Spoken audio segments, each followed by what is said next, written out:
Now let's talk about how to get funded for your business. You might be bootstrapping your business to get started. You might be using your savings or have money in the bank that you're going to use to be able to fund this business to get started. I'm going to walk you through just some of the top ways to get funded to build your business. Now, the first one is obviously to ask a family member to borrow money to build a business. Most of the businesses that I've seen do this in the process have a good relationship with their friends or family that they borrow the money from. Now, consider that when you're borrowing money from your friends or your family.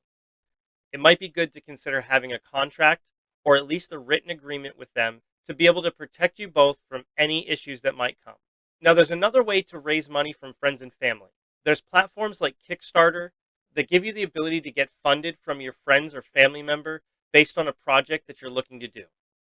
Now, there are pros and cons to Kickstarter.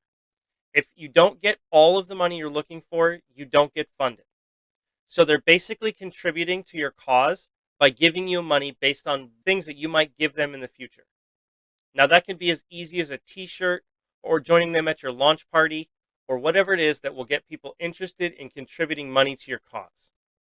Now, this is a great way to get started in your business or to be able to help you in the future to get money you need for a specific project. Now, the next thing is a bank loan or an SBA backed loan.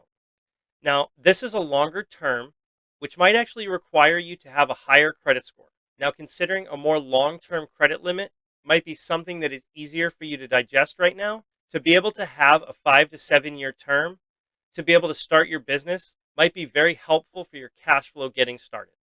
Consider all of the costs when moving forward with any type of loan. Now, the other option is a microloan.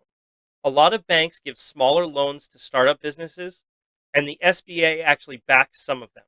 Now, microloans are loans up to $30,000 and give you the ability to be able to pay it back over a term period of time. This is normally 12 to 24 months, but some of them come with a higher interest rate. So consider all of the options when looking at this as your funding option.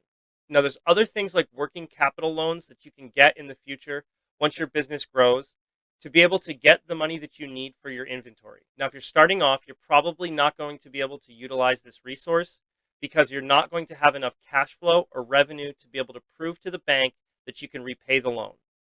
This is just a few of the quick options that you can utilize to be able to find the funding or the capital that you need to be able to start or grow your business.